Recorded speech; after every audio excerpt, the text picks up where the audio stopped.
कि last class हमने क्या देखा था कि किस तरह से हम अपने डेटाबेस वगैरह को क्रिएट कर सकते हैं और उसमें टेबल्स वगैरह और टेबल्स में कॉलम वगैरह कैसे क्रिएट करते हैं और उनकी कुछ नेमिंग कन्वेंशन देखी थी और केस सेंसिटिविटी के बारे में हमने पढ़ा था।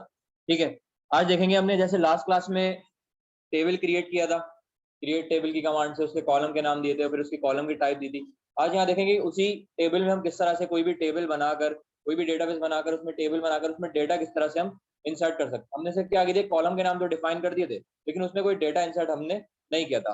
ठीक है, तो आज देखेंगे किस तरह से हम डेटा इंसर्ट करते हैं। तो यहाँ पर मैं जो कमांड यूज करने वाला हूँ वो है मेरे पास इंसर्ट इनटू। टाइटल आप लोगों ने देखा होगा स्लाइड का। जैसे यहाँ पर स्टेटमेंट बोलूं, कमांड बोलूं, क्यूरी बोलूं या कीवर्ड बोलूं, बात एक ही है। ठीक है, तो यहाँ पर देखिए इंसर्ट इनटू स्टेटमेंट, पहला पॉइंट देखिए क्या करेंगे, insert into statement is used to insert new records in a table.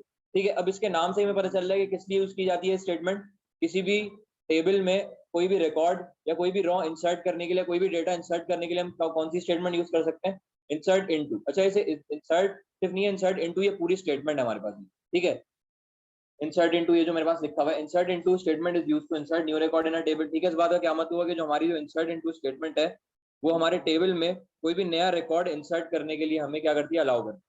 तो यूज कर सकते हैं हम कोई भी नया रिकॉर्ड इंसर्ट करने के लिए। फिर उसके सिंटैक्स पर आ जाते हैं। तो यहाँ पर देखिए एक पॉइंट लिखा हुआ है, it is possible to write the insert into statement in two ways.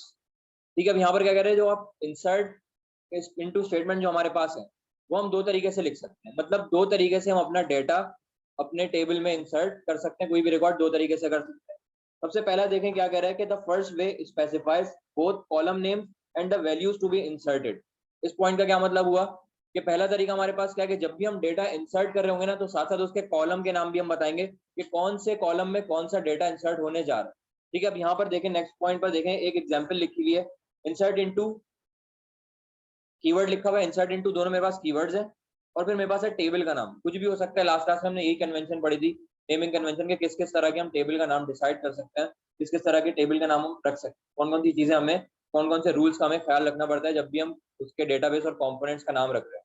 ठीक है, तो यहाँ पर टेबल का नाम, उसके बाद देखें मेरे पास उसके बाद पैरेंथेसिस लगे हुए हैं और उसके बाद लिखा हुआ है कॉलम 1, कॉलम 2, कॉलम 3। यहाँ तक तो मैंने बता दिया कि इन कॉलम्स में डेटा मैं इंसर्ट करने जा रहा हूँ, कोई भी कॉलम के नाम हो सकते हैं। फिर देखें आगे कीवर्ड लगा हुआ है वैल्यूज का, उसके बाद मैंने लिखा वैल्यू 1, वैल्यू 2, वैल्यू 3। इस बात का क्या मतलब हुआ कि जैसे मेरे पास मैंने कॉलम डिफाइन किए ना, पहला तरीका यही था कि जब भी मैं डेटा इंसर्ट करूंगा अपने टेबल में जाकर तो मुझे अपने डेटा के साथ साथ कॉलम का नाम भी बताना पड़ेगा, मतलब उस वैल्यू के साथ साथ उसका कॉलम का नाम भी बताना पड़ेगा कि ये वाली जो वैल्यू है वो कौन से कॉलम में जाके इंसर्ट होगी। ठीक है, नेक्स्ट पॉइंट में देखें, एक प्रॉपर एग्जाम्पल दी हुई है, क्यूरी लिखी हुई है कि इंसर्ट इनटू, और मैंने टेबल का नाम क्या दिया हुआ है, टीबीएल एम्प्लॉय। फिर यहाँ पर देखिए मैंने कॉलम के नाम क्या क्या दिए हैं, आईडी, नेम, एज और सैलरी। फिर देखिए मैंने लिखा है वैल्यूज। अब देखें जैसे मैंने एचटीएमएल में हम लोग जब पढ़ रहे थे, एचटीएमएल का जो टेबल का हम टॉपिक पढ़ रहे थे, तो मैंने आप लोगों को बताया था कि जितने मेरे पास टीएच होंगे उतनी मैं क्या लगाऊंगा, टीडी लगाऊंगा। ठीक है, जितने मेरे पास टीएच होते थे उतने मैं टीडी लगाता था। और मेरा पहला जो टीडी टारगेट करता, किसके, पहले टीएच को टारगेट करता था, दूसरा टीडी टारगेट करता था दूसरे टीएच, तीसरा टीडी टारगेट करता था तीसरे टीएच को। तो यहाँ पर भी देखिए बिल्कुल वैसे ही हो रहा है। यहाँ पर देखें जो वैल्यू 1 है, मतलब 1 जो आ रही है वो किसको टारगेट करेगा, आईडी को। और जो अली लिखा हुआ है किसको टारगेट करेगा, नेम। 23 किसको टारगेट करेगा, एज। और ये 25,000 सैलरी को। ठीक है, तो पहला तरीका क्या है कि जब भी मैं वैल्यूज डेटाबेस में इंसर्ट कर रहा हूँ तो पहला तरीका क्या है कि मैं उसके कॉलम के नाम भी डिफाइन कर देता हूँ। ठीक है, तो ये वाली क्यूरी पहले रन करके देखते हैं, टेबल बनाते हैं और उसके अंदर क्या करते हैं, इस वाली क्यूरी के थ्रू डेटा इंसर्ट करने की कोशिश करते हैं, न्यू रिकॉर्ड इंसर्ट करने की कोशिश करते हैं। तो यहाँ पर अपना jam control panel already start कर चुका हूँ अपना अपाची सर्वर। तो मैं आ जाता हूँ यहाँ पर लोकल होस्ट 88 PHP माई एडमिन।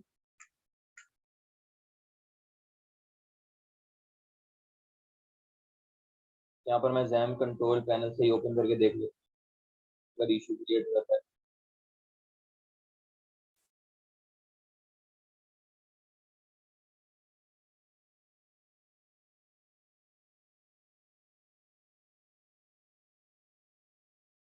ठीक है, पोर्ट के बगैर मेरे पास ये क्या हो गया, ओपन हो गया ये वाला यूआरएल सिंपल। मैंने लोकल होस्ट लिखा /php माई एडमिन, मुझे पोर्ट देने की जरूरत नहीं पड़ी।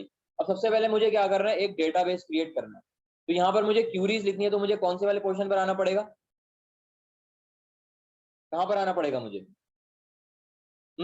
एसक्यूएल पे मैं यहाँ पर आ गया। देखिए मेरे पास अब क्या होगा, क्यूरी बॉक्स आ गया, क्यूरी विंडो जिसको भी बोल सकते हैं आप लोग। ठीक है, मुझे यहाँ पर एक डेटाबेस क्रिएट करना है, टेबल की बात नहीं कर रहा, डेटाबेस क्रिएट करना है। तो यहाँ पर डेटाबेस क्रिएट करने के लिए कौन सी कमांड यूज करूंगा मैं?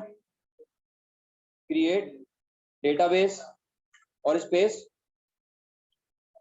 डेटाबेस का नाम। मैं यहाँ पर डेटाबेस का नाम रख देता हूँ, फॉर एग्जाम्पल DB_स्कूल। मैंने डेटाबेस का यहाँ नाम रख दिया। अब या तो मैं यहाँ पर आकर गो पे क्लिक करूँ, या शॉर्टकट कौन सा यूज कर सकता हूँ मैं? Control enter. तो यहाँ पर देखिए मेरे पास DB_स्कूल के नाम से एक डेटाबेस बन चुका है। इसको अगर मैं सेलेक्ट कर लेता हूँ, नहीं मर्जी आपकी, जैसा भी नाम रख। ठीक है, मैं प्रीफिक्स दे देता हूँ मुझे, ताकि आसानी हो जाए कि ये एक डेटाबेस है मेरे पास।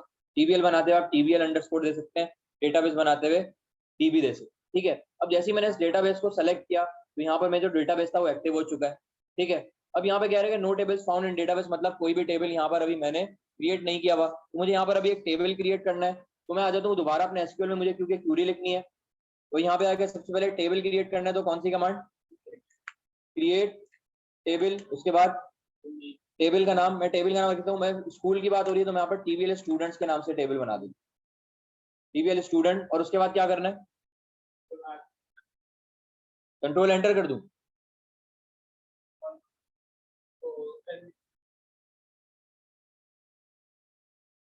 राउंड ब्रैकेट्स, उसके बाद राउंड ब्रैकेट्स के अंदर मैं क्या बताता हूँ? कॉलम्स के नाम, कॉलम के नाम और उसकी टाइप। मैंने यहाँ तक ये तो बता दिया कि मेरे टेबल का नाम क्या होगा, TBL स्टूडेंट, लेकिन मैंने अभी इसको ये नहीं बताया कि इसमें कितने कॉलम्स होने वाले हैं और किस कॉलम का क्या नाम होगा और इस कॉलम की क्या टाइप होगी मेरे पास। तो यहाँ पे सबसे पहले मैं क्या रखता हूँ, STD_ID। ये मेरे पास क्या है, कॉलम का नाम है। और मैंने कहा इसमें किस टाइप का डेटा स्टोर होने वाला है। अब क्योंकि इसमें नंबर है तो मैं कौन सी टाइप रख सकता हूँ? इंट। ठीक है, इंटीजर बोलूँ या इंट बोलूँ? ठीक है, फिर मैंने यहाँ पर कॉमा लगाया। फिर मैंने कहा मेरे दूसरे कॉलम का नाम होगा मेरे पास, अब मुझे यहाँ पर स्टूडेंट का लेना है नाम, तो मैंने उस कॉलम का नाम रख दिया STD_name। अब इसमें मेरे पास क्योंकि अल्फाबेट आने वाले, कैरेक्टर्स आने वाले, तो इस कॉलम की टाइप में क्या रखूंगा? नहीं, ये CR से पहले क्या होता है? वारचार। ठीक है, कैरेक्टर्स है बेसिकली वारचार। और उसके बाद क्या कॉमा लगा दूं मैं, फिर ब्रैकेट्स लगाएंगे और ब्रैकेट्स में क्या लिखेंगे? काउंट लिखूंगा। काउंट क्या डिफाइन करेगा ये? इस कॉलम में मेरे पास कितने कैरेक्टर्स का डेटा स्टोर होने वाला है। मैंने यहाँ पर कह दिया इसमें मेरे पास 50 कैरेक्टर्स आ सकते हैं। फिर मैंने यहाँ पर लगाया कॉमा, नहीं कैरेक्टर्स की वो बता रहा है कि इसमें कैरेक्टर्स हैं। ठीक है, और यहाँ पर मैं थर्ड चीज ले लेता हूँ, और क्या हो सकता है मेरे पास? स्टूडेंट की, उसमें मैं कह देता हूँ स्टूडेंट की क्लास। ठीक है, अब मैं क्लास लेना चाह रहा हूँ यहाँ पर 1 2 3 करके, मतलब मैं फर्स्ट सेकंड थर्ड फोर्थ इस तरह से क्लास नहीं ले रहा हूँ, 1 2 3 4 करके ले रहा हूँ। तो इसकी भी टाइप में क्या रखूंगा? Integer, int. फिर लास्ट चीज मैं ले लेता हूँ यहाँ से सेक्शन, STD_सेक्शन। अब सेक्शन में मैं लेना चाह रहा हूँ यहाँ पर, फॉर एग्जाम्पल मेरे पास सेक्शन होता है section A, section B, C, D। तो यहाँ पर मैं, मुझे बताएं कि इसकी टाइप क्या होगी? टाइप क्या होगी इसकी? अल्फाबेट आने वाला है, उसकी भी वारचार होगी। ठीक है, अब मैं इसकी लेंथ कितनी दूं?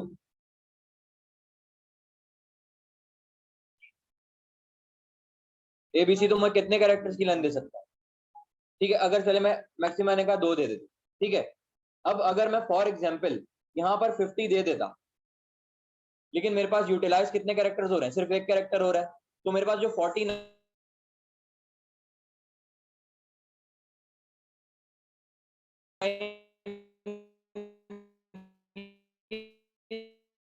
अब यहाँ पर मैं क्या करता हूँ, क्यूरी को करता हूँ रन, गो पे क्लिक करूंगा। तो यहाँ पर देखिए मेरे पास क्या हुआ कि MySQL return an empty result, मतलब मेरे पास जो क्यूरी थी वो सक्सेसफुल रन हो चुकी है। अब देखिए मेरे डेटाबेस का क्या नाम था, DB_स्कूल। तो देखिए मेरे पास अब DB_स्कूल के डेटाबेस में एक टेबल क्रिएट हो गया। इस पे अगर मैं क्लिक कर लेता हूँ इसको, टेबल को, तो यहाँ पर देखें कॉलम के नाम आ गए, STD_ID, STD_name, STD क्लास और STD सेक्शन। अब इस टेबल में मुझे एक डेटा इंसर्ट करना है। ठीक है, अभी जो हमने क्यूरी पढ़ी थी इंसर्ट इनटू की, सेम क्यूरी मैं यहाँ पर इंप्लीमेंट करूंगा, ये वाली। ठीक है, ये वाली क्यूरी इंप्लीमेंट करनी है मुझे। मैं आ जाता हूँ दोबारा से एसक्यूएल में अपने क्यूरी बॉक्स में, और यहाँ पर आकर अपनी क्यूरी लिखता हूँ। सबसे पहले मैंने यहाँ पर आकर लिखा इंसर्ट इनटू, ठीक है। इंसर्ट इनटू मेरे पास कीवर्ड है। अब किस टेबल में मुझे डेटा इंसर्ट करना है, टेबल का नाम क्या है मेरे पास, टीबीएल स्टूडेंट, मेरे पास टेबल का नाम ही है। मैंने कहा इंसर्ट इनटू, इंसर्ट किस में कर देना, जाके टीबीएल स्टूडेंट में जाके इंसर्ट कर देना। फिर यहाँ पर देखें राइट साइड पर मेरे पास कॉलम के नाम आ रहे हैं, ठीक है। तो अब यहाँ पर मैं दूंगा सारे कॉलम के नाम। सबसे पहले मेरे पास क्या है, एसटीडी आईडी, फिर एसटीडी नेम, एसटीडी क्लास और एसटीडी सेक्शन। यहां तक मैंने दे दिया अपने कॉलम्स के नाम कि मेरे पास इन कॉलम्स में डेटा इंसर्ट होने वाला है। लेकिन डेटा इंसर्ट होगा क्या, अब मैं उसको बताऊंगा इस वैल्यूज के कीवर्ड के बाद। जैसे मैंने यहाँ पर टेबल के बाद यहाँ पर कॉलम उसमें पैरेंथेसिस लगाकर उसके नाम दिए थे, अब मैं यहाँ पर वैल्यूज के बाद दोबारा पैरेंथेसिस ओपन करके उसके वैल्यूज दूंगा। इस कॉलम में वैल्यूज का स्टोर होने वाली है। सबसे पहले मेरे पास देखें कौन सा कॉलम है, आईडी, तो मैंने यहाँ पर आईडी दे दी 1, फिर मैंने लगाया यहाँ पर कॉमा। अच्छा, जावास्क्रिप्ट जब हम पढ़ रहे थे तो जो मेरे पास जो इंटीजर वैल्यू होती थी, जो नंबर वैल्यू थी, मैं सिंगल कोट में लिखता था या डबल कोट में लिखता था, जो नंबर में लिखता था सिंगल में लिखता था या डबल में,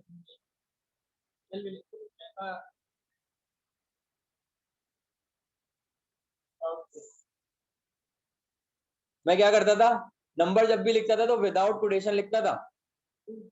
मैंने मैंने यहाँ पर सिंगल सिंगल कोटेशन यूज करता था, ना डबल कोटेशन यूज करता था, ठीक है। नंबर जब भी लिखता था तो यहाँ पर देखें, अब क्योंकि मैंने यहाँ पर इसकी टाइप क्या रखी है, इस कॉलम की एसटीडी की इंट, तो यहाँ पर मैं ना तो सिंगल कोटेशन यूज करूंगा ना डबल कोटेशन।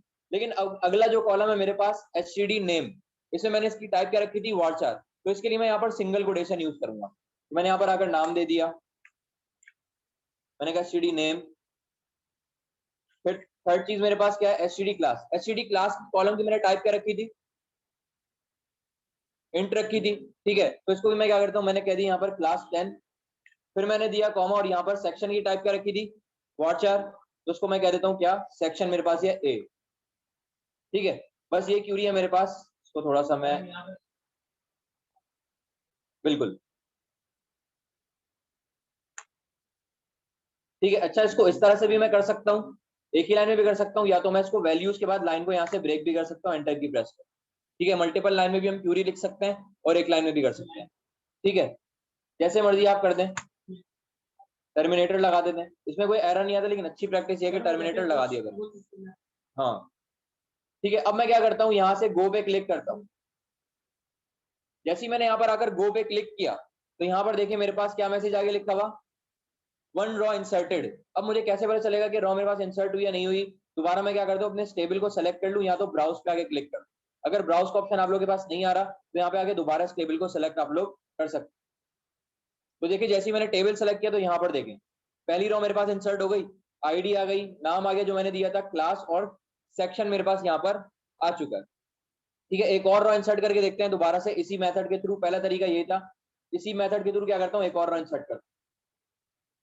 मैंने आकर दोबारा के लिखा इंसर्ट इनटू। अच्छा, इंसर्ट इनटू कैपिटल में लिखे स्मॉल में लिखे कोई फर्क नहीं पड़ता, क्योंकि केस सेंसिटिव ये नहीं है। इंसर्ट इनटू, फिर मुझे अपने देना टेबल का नाम, मैंने टेबल का नाम दिया था टीबीएल स्टूडेंट, और फिर मुझे अपने देना है कॉलम के नाम। सजेशन मेरे पास आ रही होती है कॉलम के नाम की, नेम, क्लास और सेक्शन। अब मैं आ जाता हूँ नेक्स्ट लाइन पर, यहाँ पर मैं आके लिखता हूँ वैल्यूज।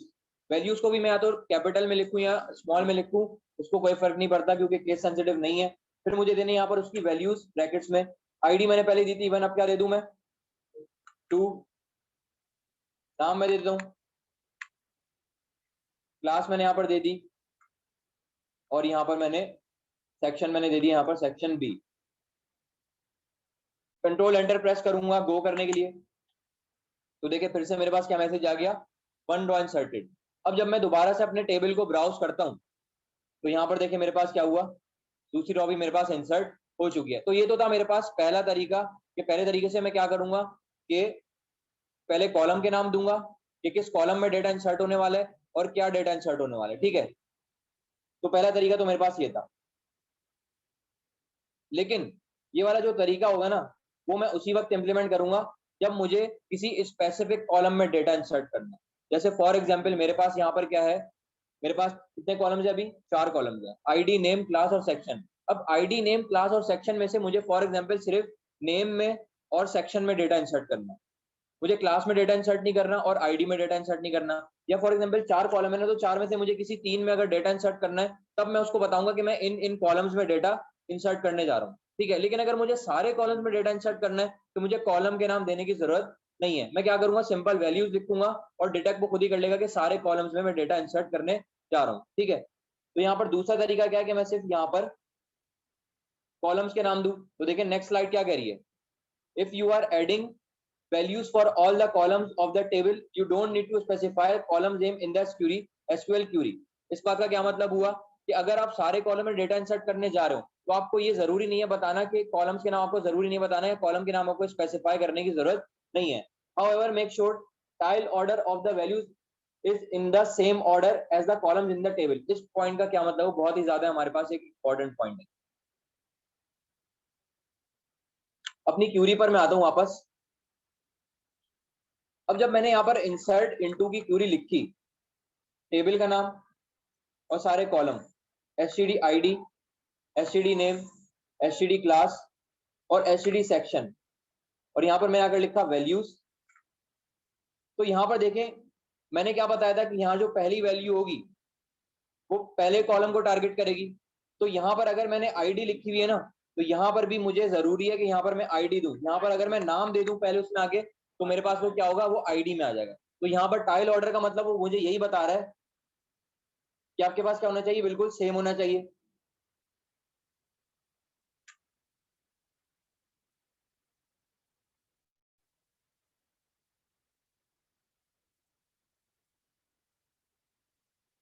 तो देखें यहाँ पर मुझे ये बता रहा है, make sure the order of the values is in the same order as the column in the table. मतलब अगर पहले पर आपने आईडी कॉलम पर डाली हुई है तो वैल्यूज में भी आपको पहले आईडी ऐड करनी है। दूसरे पर अगर नाम लिखा है तो आपको दूसरे पर भी नाम ही इसको ऐड करना है, कुछ और वैल्यू उसमें ऐड आप नहीं कर सकते, ठीक है। ठीक है, तो यहाँ पर क्या कह रहे थे, insert into statement would be as follows. अब यहाँ पर देखें इंसर्ट इनटू टेबल का नाम, और देखिए यहाँ से टेबल के नाम के बाद मैं पहले क्या कर रहा था, कॉलम के नाम दे रहा था, लेकिन इस दफा मैंने क्या कर दिया, कॉलम के नाम के बाद डायरेक्ट वैल्यूज लिखकर उसमें वैल्यूज इंसर्ट कर दी, वैल्यू 1, वैल्यू 2, वैल्यू 3, ठीक है। तो ये वाली क्यूरी अब रन करके देखते हैं। देखिए मेरी क्यूरी शॉर्ट हो गई ये, लेकिन उस केस में होगी अगर आप सारे कॉलम में डेटा एक साथ इंसर्ट करना चाह रहे हैं, ठीक है। अगर तो आपको किसी एक, दो या किसी भी स्पेसिफिक कॉलम में डेटा इंसर्ट करना है तब आप प्रीवियस वाला जो तरीका था वो इंप्लीमेंट कर सकते हैं। अब मैं ये वाली क्यूरी को इंप्लीमेंट करता हूँ। यहाँ से मैं क्या करता हूँ, उसको हटाता हूँ। अभी मेरे टेबल में 2 रॉज हैं, अच्छा मैं अपने टेबल को क्या करता हूँ, दूसरे वाले टैब पर ओपन कर लेता हूँ ताकि मुझे बार बार ब्राउज ना करना पड़े। यहाँ पर अभी मेरे पास 2 रॉज हैं। अब मैं थर्ड रॉ करने जा रहा हूँ। अब मैं डायरेक्ट यहाँ पर कॉलम के नाम नहीं बल्कि वैल्यूज का कीवर्ड दूंगा, और मैंने यहाँ पर आकर लिखा 3, और यहाँ पर मैंने नाम दिया और क्लास मैंने दे दी, और एंड में मैंने सेक्शन दे दिया, सेक्शन सी, ठीक है। कॉलम के नाम मैंने यहाँ पर नहीं दिए। जैसे ही मैं यहाँ पर अगर कंट्रोल एंटर प्रेस करता हूँ तो देखें फिर दोबारा मुझे क्या कह रहा है, 1 रॉ इंसर्टेड। अब मैं अगर वहां जाकर क्या करता हूँ, दोबारा से इसको ब्राउज करता हूँ, यहाँ पर देखें मेरे पास क्या हुआ, थर्ड रॉ मेरे पास आ चुकी है। तो इस तरीके से भी क्या कर सकते हैं आप लोग, डेटा इंसर्ट कर सकते हैं। लेकिन अगर मैं फॉर एग्जांपल, मेरे पास अभी टोटल कॉलम कितने, 4 कॉलम है, ठीक है। लेकिन अगर उसमें से मैं किसी एक कॉलम का डेटा यहाँ से हटा देता हूँ, मतलब मेरे पास कॉलम 4 है लेकिन मैं इंसर्ट कितने कर रहा हूँ, 3 इंसर्ट कर रहा हूँ, ठीक है। तो मेरे पास क्या मैसेज आना चाहिए, अगर मैं यहाँ से कंट्रोल एंटर प्रेस करता हूँ तो यहाँ देखें मेरे पास क्या हुआ, एरर आ गया। अब वो एरर देखें, लगते लास्ट लाइन पढ़े क्या कह रहा है, column count doesn't match value count. इस बात का क्या मतलब हुआ कि जितने आपने कॉलम अपने डेटाबेस या सॉरी टेबल में स्पेसिफाई किए हुए उतनी आप उसमें इंसर्शन नहीं करवा रहे, ठीक है। तो यहाँ पर मुझे क्या करना पड़ेगा, जब मैं एक साथ, अगर मैं यहाँ पर उसको टेबल में यहाँ पर आकर कॉलम के नाम बता देता, मैंने कहा सिर्फ इन 3 कॉलम्स में डेटा मैं इंसर्ट करने जा रहा हूँ, ये वाला काम परफॉर्म करेगी। अभी मैं मुझे ये बताएं वैल्यूज देख के मैं किस किस कॉलम में डेटा इंसर्ट कर रहा हूँ, हाँ क्लास में, सेक्शन में मैं डेटा इंसर्ट नहीं कर रहा। तो यहाँ पर मैं कॉलम का नाम दे दूंगा सबसे पहले आईडी, फिर यहाँ पर मैंने कॉलम का नाम दे दिया नेम, और यहाँ पर मैंने कॉलम का नाम दे दिया क्लास, ठीक है।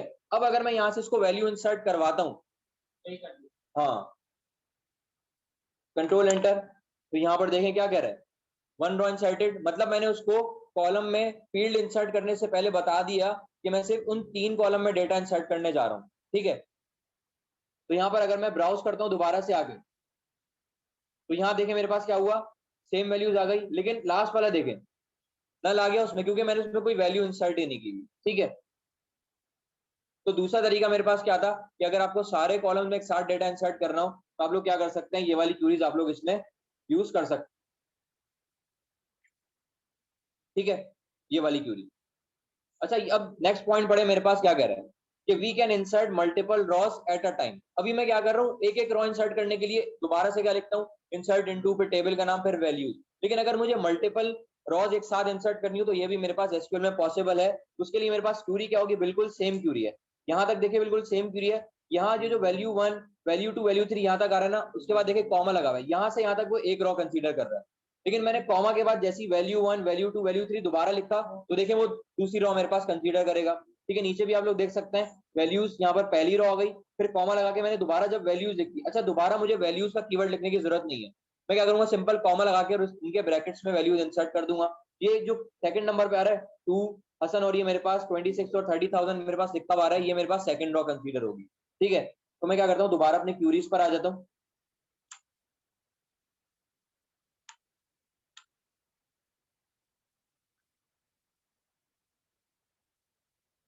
मैं अपनी क्यूरीज पर, अब यहाँ पे आके मैं क्या करता हूँ, सिंपल इंसर्ट इनटू टीबीएल स्टूडेंट, और यहाँ पर आकर सारे टेबल में, सारे कॉलम में वैल्यूज इंसर्ट करनी है, तो मैं डायरेक्ट वैल्यूज का कीवर्ड लगाऊंगा, कॉलम के नाम में नहीं बता रहा। वैल्यूज को मैं क्या कर लेता हूँ, नीचे लिख लेता हूँ नेक्स्ट लाइन में। ठीक है, मैं पहले देख लेता हूँ कितनी रॉज मेरे पास अभी इंसर्ट हुई है। ठीक है, तो 3 रॉ मेरे पास यहाँ पे। ठीक है, तो मैं आईडी 4 से शुरू कर लेता हूँ। मैंने कहा 4th नंबर पर आईडी आ गई मेरे पास, नाम मैंने यहाँ पर दे दिया, फिर मैं यहाँ पर दे रहा हूँ क्लास, क्लास मैंने यहाँ पर दे दी, और यहाँ पर मैं क्या करूंगा, सेक्शन में देता हूँ सेक्शन डी। फिर मैं यहाँ पर लगाऊंगा कॉमा, इसी को मैं करता हूँ कॉपी, लेकिन वैल्यूज का कीवर्ड नहीं, इसी को मैं करता हूँ कॉपी, यहाँ पर करता हूँ पेस्ट। अब आईडी नंबर कौन सी हो जाएगी मेरे पास, 5, नाम चेंज किया, क्लास में चेंज कर लेता हूँ, और सेक्शन भी मैं चेंज कर लेता हूँ यहाँ से एफ। अब अगर मैं यहाँ पर आकर कंट्रोल, जब मैं पहले इंसर्ट कर रहा था तो मेरे पास क्या मैसेज आता था, 1 रॉ इंसर्टेड, लेकिन था मेरे पास क्या मैसेज आना चाहिए, जैसे ही मैं यहाँ पर आकर कंट्रोल एंटर प्रेस करता हूँ तो यहाँ पर देखिए मेरे पास क्या हुआ, 2 रॉ इंसर्टेड, मेरे पास यहाँ पर मैसेज आ गया। और अगर मैं यहाँ पर आकर ब्राउज पे क्लिक करता हूँ तो यहाँ पर देखें 2 रॉ मेरे पास इंसर्ट हो गई, 4 और 5। ठीक है, इस तरह से क्या कर सकते हैं आप लोग, इस क्यूरी के थ्रू अपने टेबल्स वगैरह में डेटा वगैरह इंसर्ट करवा सकते हैं। ठीक है, यहाँ तक हमने क्यूरीज देख ली, किस तरह से डेटा इंसर्ट होगा, टेबल हमने बनाना सीख लिया, डेटाबेस बनाना सीख लिया, और उसमें डेटा इंसर्ट करना सीख लिया।